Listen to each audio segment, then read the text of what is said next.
LaShawn Thompson was found dead in his cell in an Atlanta jail with more than 1,000 insect bites all over his body.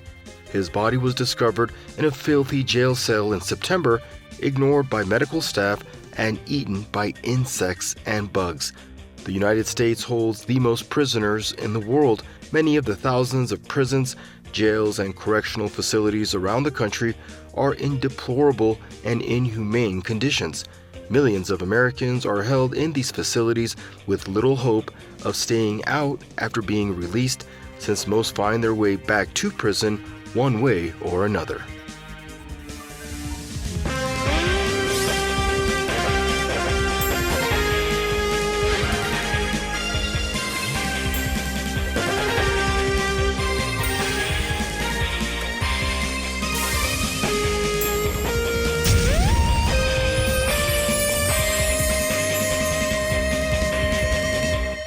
Hellhole.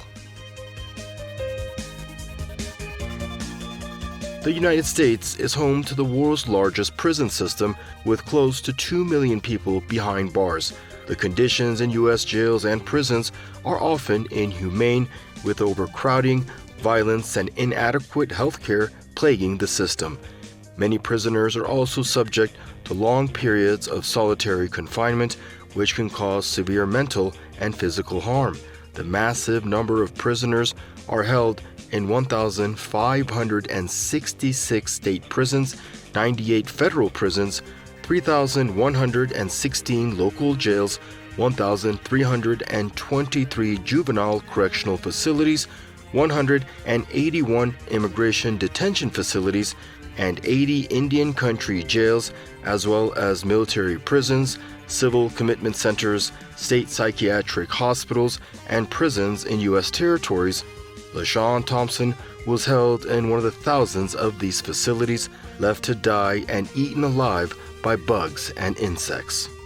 The image is hard to look at. 35-year-old LaShawn Thompson unresponsive in a Fulton County jail cell, covered in what his family's attorney says are insect and bedbug bites. The scene was so horrific that the detention officer said she would not even administer CPR when they found him because she was freaked out. In her words, freaked out by the scene. Thompson suffered from mental health issues and was diagnosed with schizophrenia. He was placed in a psychiatric ward in jail 3 months before his death. Prisoners in the U.S. face significant barriers to accessing adequate health care. Many prisoners suffer from chronic illnesses such as diabetes and heart disease, but are often denied necessary medication and treatment.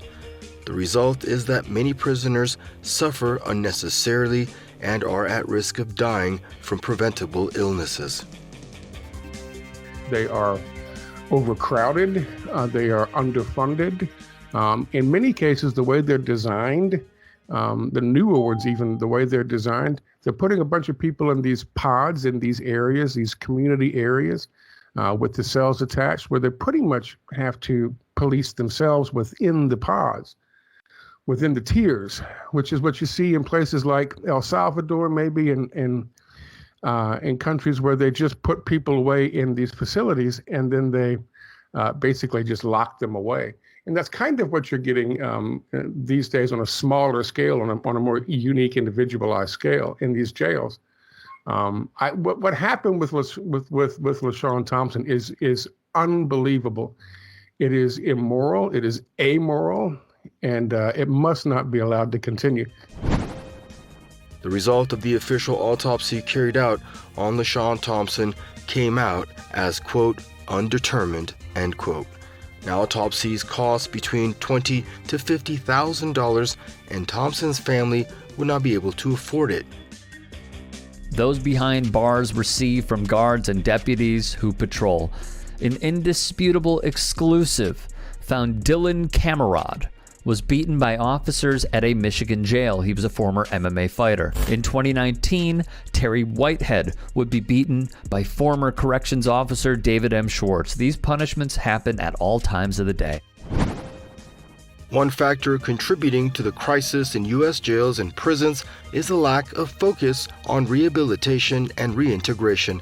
Many prisoners are released back into society without the necessary skills or resources to succeed, leading to high rates of recidivism. Moreover, many former prisoners are unable to secure employment or housing due to their criminal record, perpetuating a cycle of poverty and crime. And without greater investment in education, job training, and mental health care, this cycle is likely to continue. All of a sudden you're pulled over, you're taken into custody. Often your family is not notified for hours, if not days thereafter. And because of the pretrial system that exists in America, if you do not have money to bond out, or if you do not have someone who can post a cash bond for you to be released, you have to stay in custody until such time as you can go to trial. During this period of time, as you can imagine, you've often lost your job if you had a job. You've lost your car if you had car payments. You've lost your apartment if you needed to pay rent. All of your possessions have been either thrown out or auctioned off. Even if you are found not guilty and do not proceed to prison, your life often has to be restarted from scratch as a result of charges against you because of the barriers to justice that exist in America. The disproportionate impact of the U.S. prison system on marginalized communities must be addressed. Black and Latino individuals are incarcerated at significantly higher rates than white individuals, often as a result of systemic racism and poverty.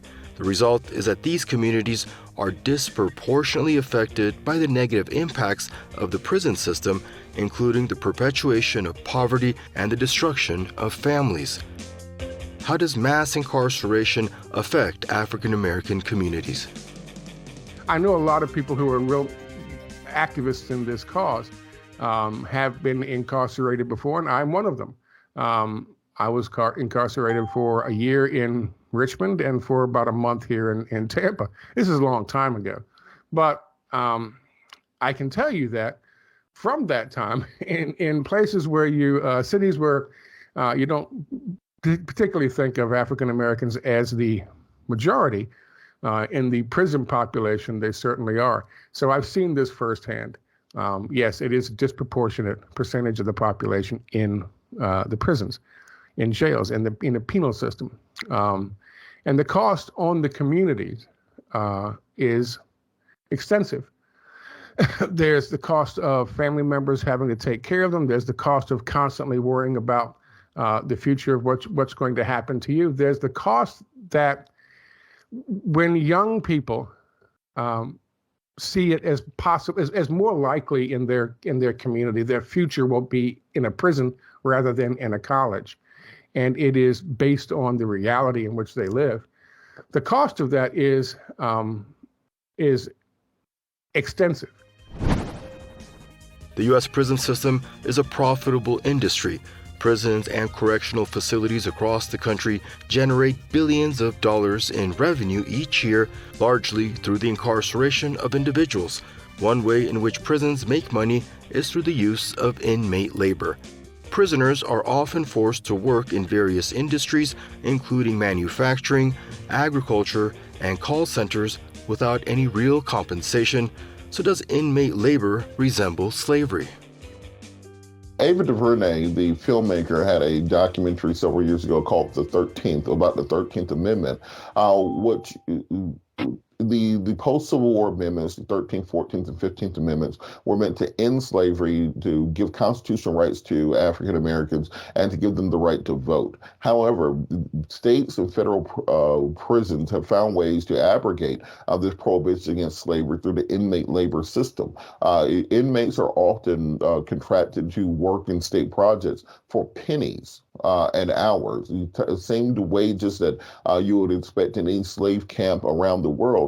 We're talking about printing license plates for 5 cents an hour, doing landscaping projects. There was a scheme in Georgia several years ago to ban illegal immigrant labor in America and then replace that with cheap prison labor in order to help the agricultural industry. This is clearly an effort to reinstitute the type of serfdom and plebiscite labor that was very endemic after the Civil War in the United States of America.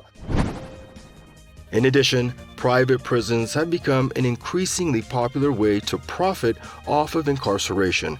These for-profit facilities are owned and operated by private companies who get into contracts with state and federal governments to house inmates. Private prisons often prioritize profits over rehabilitation and safety, leading to lower standards of care and increased violence within the facilities. So how does the profit-driven U.S. prison system affect the quality of the care of inmates?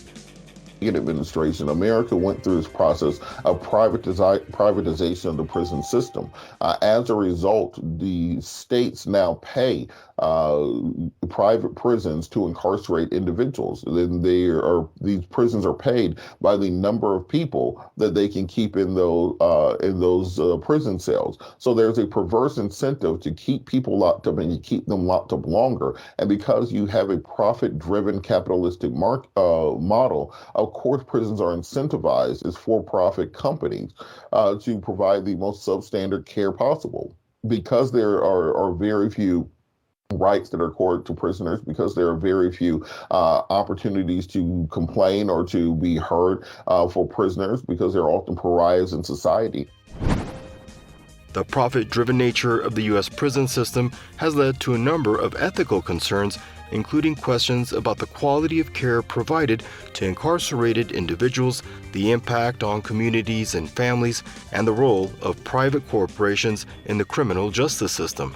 Critics argue that the profit motive creates perverse incentives to incarcerate more individuals, limit access to rehabilitation services, and cut corners on safety and health standards. Along with the privatization comes deregulation, and nobody is looking into it. Nobody is checking up. It's like the case with LaShawn. How could that possibly have come to that kind of nightmare where that young man was living for that long?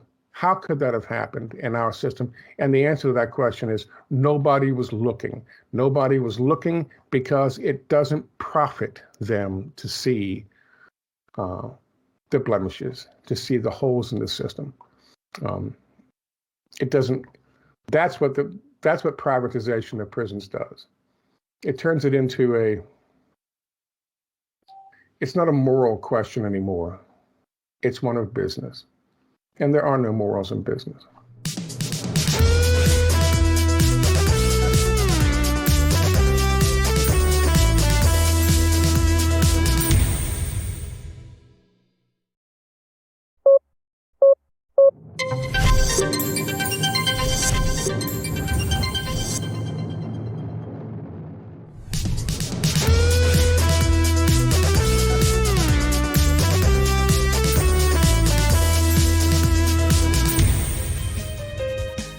Perhaps one of the most controversial aspects of the U.S. prison system is the use of solitary confinement.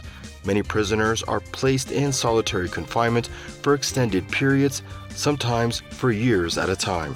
This practice is known to cause severe mental and physical harm, leading to long-term mental health problems and even suicide.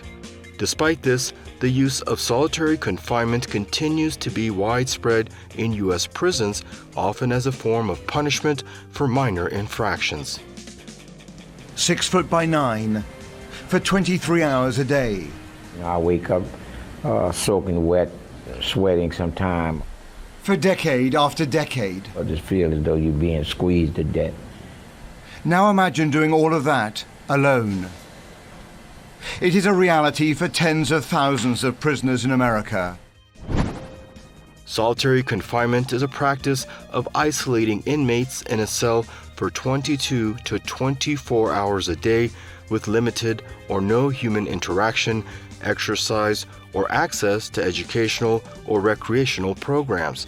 In the U.S., it's estimated that around 80,000 prisoners are held in solitary confinement on any given day. The practice is controversial, and many human rights organizations, medical experts, and lawmakers have called for its abolition, citing its detrimental effects on mental health and rehabilitation. Solitary confinement is a clear violation of the United States Constitution. In spite of this, it is often used as a method for inmate control for individuals who are incarcerated. The Eighth Amendment has a clear prohibition against cruel and unusual punishment. I think that any rational person would say that locking a human being away in a concrete cell with no access to sunlight, no access to fresh running water, no human interaction for up to 20 hours or 22 hours a day, with very short respites in order to step outside, eat, and often defecate, would be cruel and unusual punishment. The effects of these can be often long-term, if not lifetime, mental health damage as a result of solitary confinement. Inmates who have returned home have talked about having post-traumatic stress disorder. They've talked about the trauma, the nightmares that persist throughout the remainder of their lives, the inability to function and interact with human beings, the inability to form relationships after being locked away in confinement of that nature, well, for sometimes years at a time. The jails use the excuse that is about controlling the inmate population. However, because of the constitutional prohibition against cruel and unusual punishment, this should not be allowed. It would not be allowed. An Indiana inmate, Joshua McLemore, lost 45 pounds over 20 days of solitary confinement and basically starved to death in 2021. 28-year-old McLemore was mentally ill and placed naked in solitary confinement without any medical or mental care after he had pulled a nurse's hair in the hospital.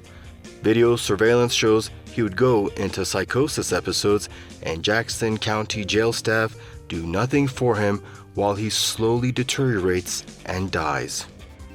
Confinement is a way to turn a borderline criminal, misdemeanor type criminal into a felon. It's torture. It's the antithesis for what you want to do. The point of prison isn't just to punish. The point of prison is to rehabilitate, so that you don't have recidivism. You don't have people coming back into the prison system every time you open the door and let them back out. It's not just a fear model, but it's a rehabilitation model. And so many countries all across the world do such a better job with recidivism, with keeping people from going back into the jails, getting people ready to become part of the communities and feel connected to the communities. If you isolate somebody we're talking in some cases years they keep people in isolation. Isolation technique. This was something that was used in prison camps during wars or prisoner of wars, where you would isolate people and you would put them and lock them away in little cells for years and years until the end of the war. It creates monsters. The U.S. prison system must address the issue of racial bias and discrimination. Black and Latino individuals are disproportionately represented in the prison population, often as a result of systemic racism in law enforcement and the justice system. This is evident in the harsher sentences imposed on people of color for the same crimes as their white counterparts. Nothing has been truly done to address this issue, and as the years go by, the situation seems to get only worse. Indeed, the founding document of America, the Constitution, enshrines within it that African Americans will be treated as 3/5 of a human being for purposes of representation in the United States. This system of oppression of African Americans has continued until the present day, because what we have found is that in America there is a clear correlation between poverty, between education, between healthcare, and further incarceration later in life. Because of this, when you look at the historic system of oppression of African Americans, the lack of access to proper housing through systems of redlining, the lack of access to job opportunities through racism and segregation, the lack of access to health care and educational opportunities through segregation and substandard schooling systems, this has led directly to the place what we see right now, where you have a disproportionate representation of African Americans in the nearly 2.2 million people in the United States who are currently incarcerated. You have a system that that is in place, which puts barriers to justice, particularly along racial lines in the United States of America. And the fact that there is no appetite to handle these issues, that there has been nothing along the lines of a Truth and Reconciliation Council. There's been nothing along the lines of a conversation or even an apology from the United States government for slavery and segregation. In the United States, they call solitary confinement the Secure Housing Unit or the SHU program, which is the Special Holding Unit, or they call it simply the Hole. Prisoners are held in the Hole for punishment, security reasons, or simply because they're being transferred to another prison. In a country with only 10 cities with populations over 1 million, jails and prisons in America hold more than 2 million people. Going to the Hole in U.S. prisons for months is very common, and many Americans who have been incarcerated know that they will probably someday end up back in the hellhole.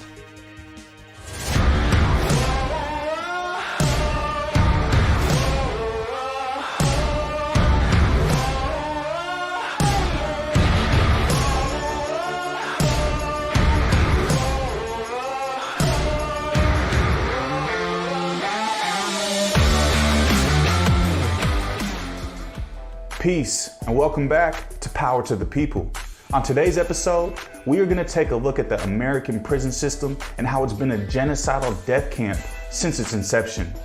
First and foremost, the American prison system is a genocidal system that has its roots in the enslavement of Africans through chattel slavery. It is a murderous system that continues to kill people day in and day out, and it's been doing this since the founding of this country. And the foundation of the American economy is literally based on chattel slavery, which evolved into the modern day prison plantation system that we see today. Just like its predecessor of chattel slavery, the prison system, it enslaves people and forces them to work for pennies in comparison to the labor and products that are being produced. This has all been legalized through the good old 13th Amendment of the Constitution, which legalizes slavery when one is being punished for a crime. Almost instantaneously after this amendment to the Constitution was made, being black and simply breathing was criminal. And today, more than a third of black men are under correctional control, which is literally more than was enslaved during chattel slavery. By doing this, it's literally created a revolving door for black men to go in and out of prisons, which is profitable for America. The legalization of slavery, it allows for the government and corporations to rake in billions upon trillions of dollars in profit. People can literally get jobs the first day in prison, but can't find jobs when they are out in the streets. And the conditions of prisons in the United States are beyond humane. These prisons, they wouldn't even be considered humane for animals. These American prisons are essentially a death camp.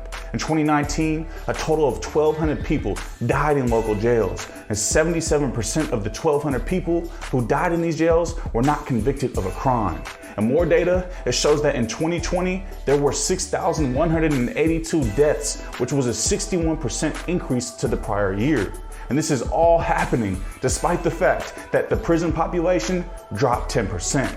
A recent example of a case that has gotten national attention is the tragic and inhumane and torturous death of LaShawn Thompson. LaShawn was found dead in a jail cell, and according to the Thompson family's attorney, he was eaten alive by insects and bed bugs. And photos of his body, it show his body completely ravaged by insect bites.